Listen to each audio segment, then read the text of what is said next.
Make sure we're recording. It shows a red dot. Yep. Oh, I moved it though.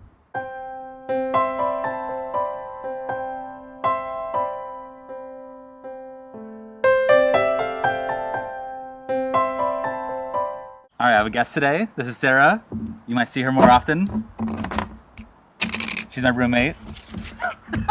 Lifelong partner roommate. I do get 2 beers. One's a commercial brown ale, and one is my brown ale. So we'll do the commercial one after we do mine. This is the Nut Brown Ale. Every time I do these, I haven't had it before. So we're all in it together. And I think I'm gonna keep doing that. So it's the first time I've had this. I don't know if it's carbonated. It's a good sound. Got our dirty glassware here. That's nicely carbonated. It's actually really, really pretty. Yeah, it's a good brown color. I got my Beechwood Blendery glass. Just picked it up. I noticed that glass today, actually. Yeah, it's cool. It's really pretty. I think yours shows the brown color better. But that's the brown. So yeah, it's a good color.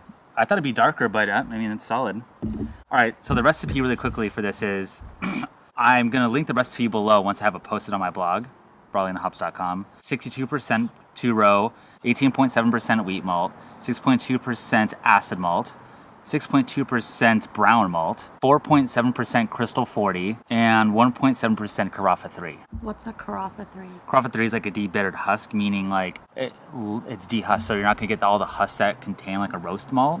It lessens all that roast harshness. Okay. And then the hops are Columbus at 40 minutes for 45 IBUs, Autumn is 2 minutes at 1.3 IBUs, and Cascade is 2 minutes also at 2 IBUs. Again, I'm doing IBUs from here on out because my amounts are so small. This is a 0.7 gallon batch. So my amounts are going to be way off in yours. And the yeast was USO 5.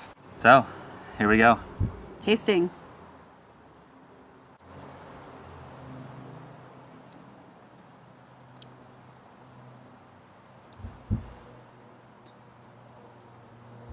Ugh. It's not very good. That's a bad batch of beer. It has like a sweet sort of caramely when smell. I keep taking sips, I like it a little better though. Yeah. It has a caramely, like the smell's like kind of caramely and buttery. The butter's not there as much as it's not butter. Yeah, it's not buttery. It's more like a caramel sort of sweetness to it. It's like a harsh bitterness, like a really harsh bitter. It's not like at the very end. Yeah, it's not that clinging bitterness. Yeah. It might just be over bittered. But even over bittered, you would still definitely get a bit more, even at 48 IBUs is not like out of the question for being harsh. For my first sip, it tasted sweeter, and now it doesn't taste sweeter. Yeah, it's definitely mellowed out the more. But I don't know if it's just because my palate. It smells like caramel. Yeah, it's not a very good beer. I don't know exactly what's wrong. I'm fermenting it at the temperatures that it should be, 65 degrees Fahrenheit. I might have some sort of weird contamination issue going on because a couple of batches like this haven't tasted quite right. And I do a lot of Brett beer and a lot of sour beer in that chest freezer. That's possible. If I get more and more off flavors like this that are just wacky and not quite right, I might have to just bleach down that chest freezer and bleach all my equipment and rebuy all my clean equipment, all of my new plastic tubes and all that kind of stuff. Oof. Yeah, it's a whole to-do. I could be underpitching too. That is a possibility. And so I'm just dumping in after I cool down the wort and it's under a gallon. Just go whoop, put some yeast in there. So it's possible I underpitched this time and then it just stalled out on me. Maybe. I'm just I fear oxygen so much. I don't take final gravity readings, but I need to start doing that. And even if I purge the top with CO2, take my gravity reading and purge more CO2, it should be fine then, should be okay. And for the lower hoppier beers, it should be even more okay. If you really dig your nose into that, I can kind of smell nuts, like a little bit. Yeah. Yeah, it's in there. So doing some nuts in the mash actually could work. It's just masked a little bit by that carameliness and some of the booze. But there is a little bit of a nuttiness in there. Just a little bit. Not much in the taste, but it's in there. Like I said, I kind of don't mind it after the first and second sips. But it's also a style that I never drink. It's also boozy. I don't think it's underattenuated. That's what it is. It's boozy. Oh. That's what it is. So it's a 1070 beer. I was going for a 1057 beer range, I think. 1055, I think. So it's more like an imperial brown ale. That's what it is. It has like a strong boozy hotness to it. That's what's going on. That's what it is. Yeah. It almost tastes like not a barley wine, but something in that range. I think that's what that caramely sweetness is. Right. And the gravity is just really high on it. So it's probably closer to 7.5% is my guess.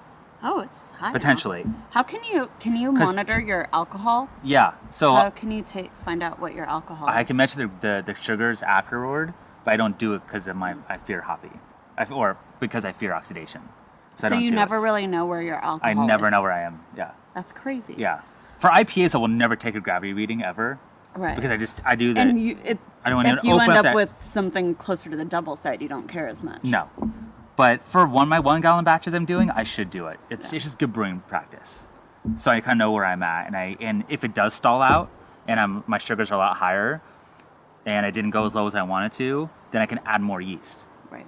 I can kind of control it and then do it that way. It's fine. I think it's just boozy and a little sweet and a little caramely and mediocre, very mediocre. I think the recipe's okay. I definitely am not a huge crystal malt fan because it definitely adds a sweetness I don't like. But I do see crystal malt in a lot of brown ales, so it's not like out of the question to have it in a brown ale. I just don't know that I would do it from here on out. I think I'll replace it. Is that what you used? Yeah, crystal malt. Yeah, crystal malt, yeah. And the way they kiln it, what they do is they, as far as I understand it, is they take it, so they basically put it in a mash with water and then let the sugars kind of surround it. So then it has a sweet coating to it, and then they put it in a kiln basically and let it caramelize basically. So 40 Levabon is the darkness of it. So it's not very dark. I think it goes from 10 all the way to like 120. So this is a 40.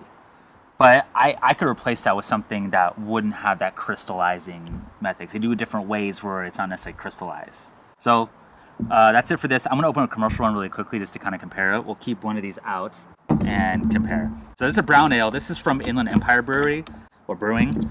And a buddy of mine does their deliveries for them. And he gave me one of their bottles when he was doing a delivery. And I saved it because I wanted to compare it to my brown ale. This is bottled and capped from their fermenter. So look at your head compared I know. to theirs. So when you do it that way, you're not going to, the carbonation is not going to be hold up near as well. Especially, they probably literally, from what I gathered, they like literally from their carbonated bright tank just put a bottle underneath and went cap and gave it to them to give for people to try. Exactly, like that day. And then he happened to have some in his car that day, and then this has been sitting around for a month now. So, so it's definitely not near as carbonated. It looks like iced coffee. Yeah, it does. When the ice melts. Yeah, it does. Yeah, that's a lot better. It's obviously flat, but it has you get a little roast out of that at the end there. I don't get much roast in yours. I don't get roast mine either. I could probably use chocolate malt or a little bit of roasted barley if I want a little bit of that touch in there, which I probably should. I just so fear those tannins that I avoid it. But a little roasted barley probably wouldn't hurt in the future. Now. The color's pretty good. Mine's a little darker, but theirs is definitely cleaner. It's more like you smell like a nice subtle toffee, a little bit of roast.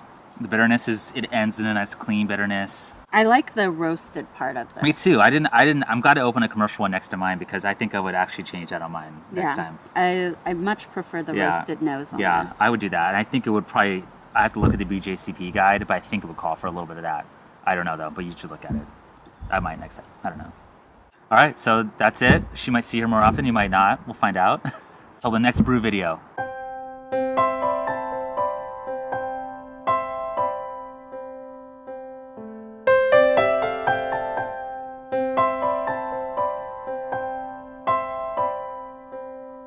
Did I say your name in the beginning?